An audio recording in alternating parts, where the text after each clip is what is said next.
The autumn wind came in sharp and cold the morning Nathan drove back to his father's house. It was the kind of cold that settles not just in your coat, but behind your ribs, deep in the place where old memories sleep. He had not been back in 3 years.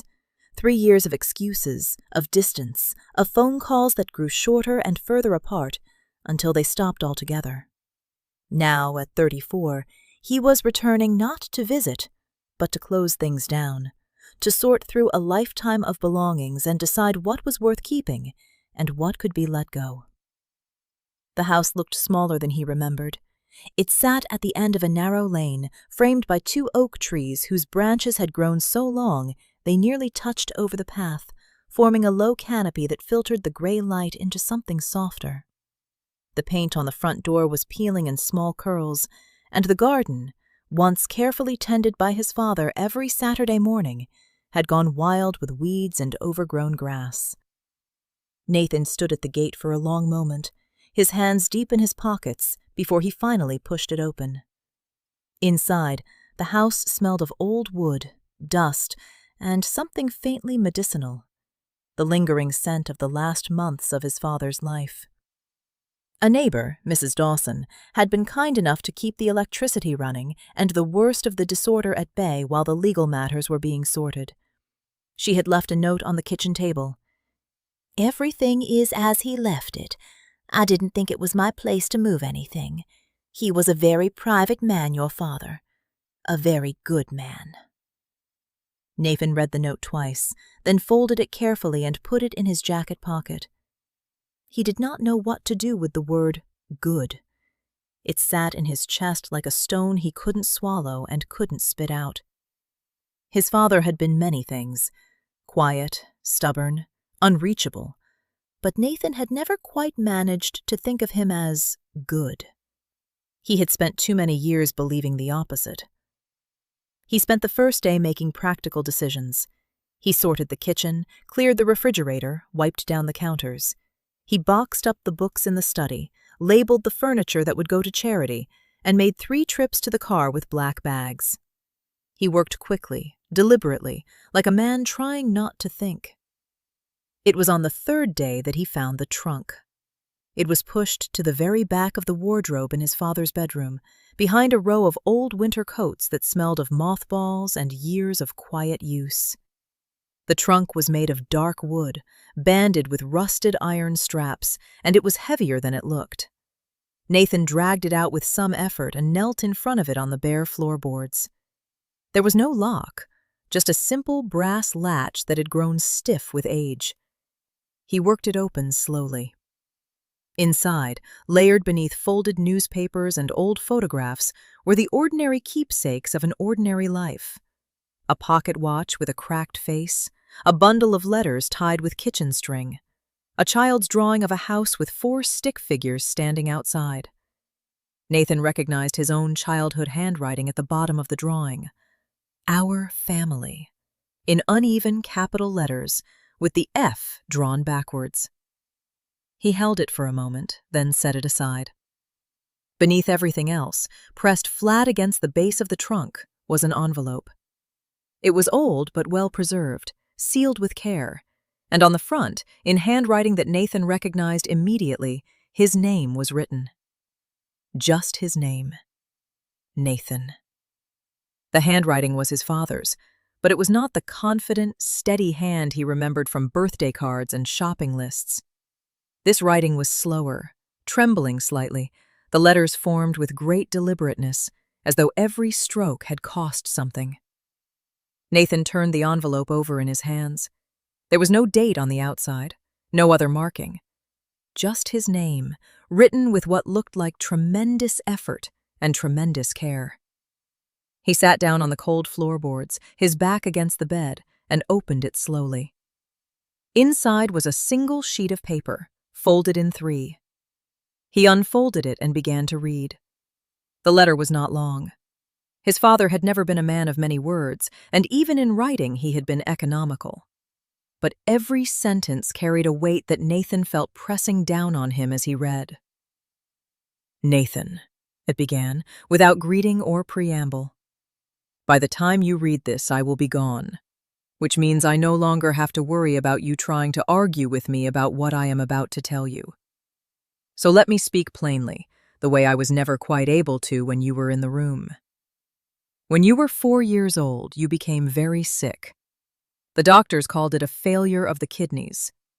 I did not understand most of what they told me. I was never a learned man. But I understood one thing. They said you would not survive without a transplant, and they said it would be difficult to find a match in time. What they did not say was what I already knew, that I was your father, and that whatever was inside my body was yours before it was mine. I went to the surgeon privately. He was a serious man, very careful, very honest. He told me I was not young enough for it to be simple. He told me the recovery would be long, and that I would carry complications for the rest of my life. He told me there was a risk I might not survive the operation. I told him I understood. He asked me if I wanted to think about it. I told him I had already thought about it the moment the first doctor told me my son might die. They took one of my kidneys, Nathan. I gave it to you. The operation took several hours, and yours took even longer. I was told afterward that there were 2 moments when the surgeons were not certain you would pull through. I was not in the room for either of them. I was still sedated in the recovery ward, not knowing if what I had given was enough. It is the longest night of my life, and I still dream about it sometimes. You survived. When they finally let me see you, you were so small and so pale, with tubes in your arms and a machine beeping beside you, and I sat next to your bed for 6 hours without moving. The nurse brought me tea that I didn't drink. I just watched your chest rise and fall, and thanked God for every single breath. I never told you. I know you think I was cold. I know you thought I did not love you the way other fathers did. The ones who came to your football matches and ruffled your hair and said, "I'm proud of you," loudly in front of everyone. I was not good at those things. I never knew how to be easy with the people I loved most. The love I felt for you was too large for me to carry lightly.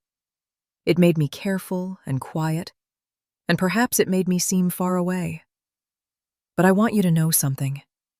Every year of your life was a gift I chose to give you. Not reluctantly, not with regret. I would choose it again tomorrow. A father does not give a kidney to his son and expect to be thanked. That is not what it is.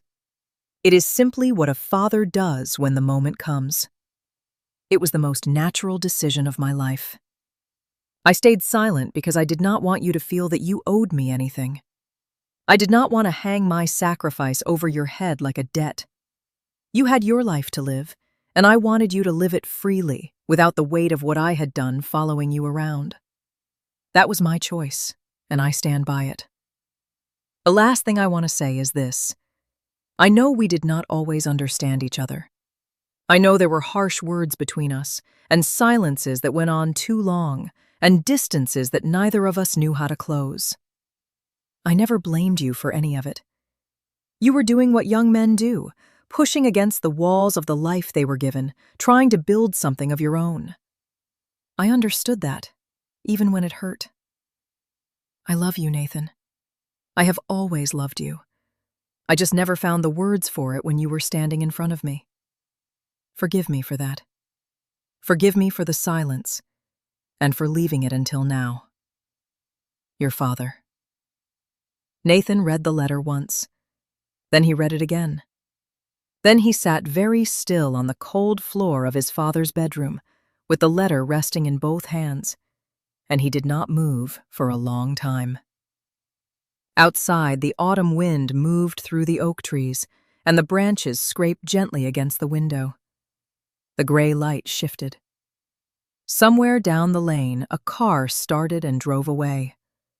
The world continued its ordinary turning, indifferent and unhurried, and Nathan sat in the middle of it, with 30 years of misunderstanding dissolving slowly around him. He thought about the scar. He had noticed it when he was a teenager, a long, faded scar along his father's left side, curved like a question mark beneath the ribs. He had asked about it once, casually, the way teenagers ask about things they expect to be boring. His father had said he'd had a small operation years ago, nothing serious, and changed the subject. Nathan had not thought to push further. Now he understood that it had been a door his father had chosen to keep closed, not out of coldness or indifference, but out of love. A love that did not want to be paid back, that did not want to be weighed and measured and remembered as a debt. A love that asked nothing in return because it was complete in itself. He thought about the closed shop. His father's hardware shop had been shuttered for months when Nathan was young, the handwritten "closed" sign sitting quietly in the window. His mother had told him his father was a little unwell. But of course he had been unwell. He had just given a kidney. He had been recovering from major surgery, adjusting to a permanently altered body, dragging himself back to functionality one slow day at a time. And during all of it, while the shop stood empty and the family's income dwindled, he had said nothing. Because to say something would have been to make Nathan feel responsible. And that was the one thing he could not allow. He thought about his mother, who had died when Nathan was 19. She must have known. She had been there. She had seen everything. But she had kept the secret too, which meant it was something they had decided together, a wall they had built jointly around their son's unknowing life. He felt a sudden, overwhelming tenderness for both of them, for the two of them standing together in that secret, protecting him from it, loving him from inside its silence.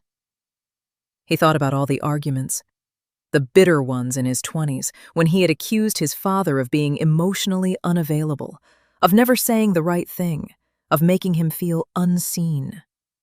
His father had sat through every one of those arguments with his hands folded in his lap and his eyes steady, and his jaw set in that particular way that Nathan had always read as coldness. He had never raised his voice. He had never defended himself. He had simply absorbed it, knowing what he had given and choosing every single time to say nothing. The tears came without warning. Not a gradual welling, but a sudden, complete collapse, the way a wall gives way not slowly, but all at once. Nathan pressed the letter to his chest and let himself cry in a way he had not cried since he was a child, with his whole body, with grief and guilt and gratitude all tangled together into something he could not have named if he had tried. He cried for the father he had misread, for the years he had spent being angry at a love he had not been able to see, for every harsh word, every slammed door, every deliberate silence of his own, for the conversations they had not had, the visits he had not made, the phone calls he had let go to voicemail. He cried because he had run out of time. Nathan stayed in his father's house for another week after finding the letter. He moved through the rooms slowly, handling each object with a new kind of attention.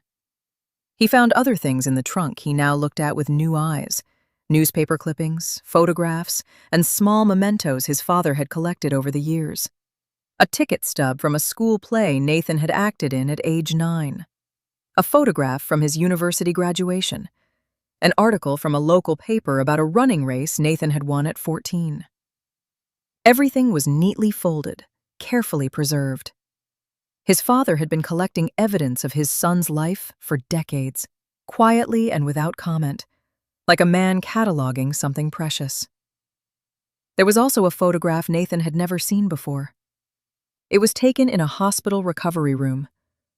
The man in the bed was his father, younger, thinner, with bandages along his left side and tubes attached to both arms. He was looking directly at the camera with an expression that was difficult to read, exhausted, but deeply calm. On the back of the photograph, in the same trembling handwriting as the letter, was a single sentence: "The day everything became worth it." Nathan placed the photograph in the inside pocket of his jacket. He did not take it out again until he was back home, at his own kitchen table, in his own life that his father's kidney had made possible. He propped it against the salt shaker and looked at it for a long time. The letter now lives in a frame on the wall of Nathan's study, next to the hospital photograph and the backwards F drawing of our family. People who visit sometimes ask about them, and Nathan tells the story carefully, completely, leaving nothing out. He has learned that his father's silence was not meant to be permanent. It was only meant to last until the time was right. He reads that silence now. He reads it in the photograph of a pale man in a hospital bed, looking at the camera with absolute peace. He reads it in 30 years of newspaper clippings and ticket stubs collected in the dark at the bottom of an old wooden trunk. He reads it in a scar he once overlooked, and a closed shop he once resented, and a silence he once mistook for indifference. He reads it most of all in 6 words written on the back of a photograph. The day everything became worth it. Those words are the truest thing Nathan has ever read.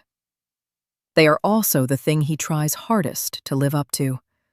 Not through grand gestures or loud declarations, but through the slow, daily work of being present, of paying attention, of choosing the people he loves, and meaning it with his whole life. That is what his father taught him. It just took a letter at the bottom of a trunk to finally say it out loud. Moral: not all love is loud. Some of the deepest, most enduring love in this world exists in silence, in sacrifices you never witnessed, in pain that was never spoken, in choices made quietly in the dark on your behalf. Before you judge someone for what they did not say, pause and consider what they may have already given. Before you call someone cold, ask yourself whether you have looked closely enough to see the warmth they have been hiding to protect you. Some fathers do not say "I love you" in words. They say it in hospital rooms, in years of quiet endurance, in the careful preservation of every small proof that their child existed and flourished in the world. They say it in a letter, written in trembling handwriting, left at the bottom of a trunk, to be found only when the time is finally right. Learn to read the language of silent love. It may be the most important thing you ever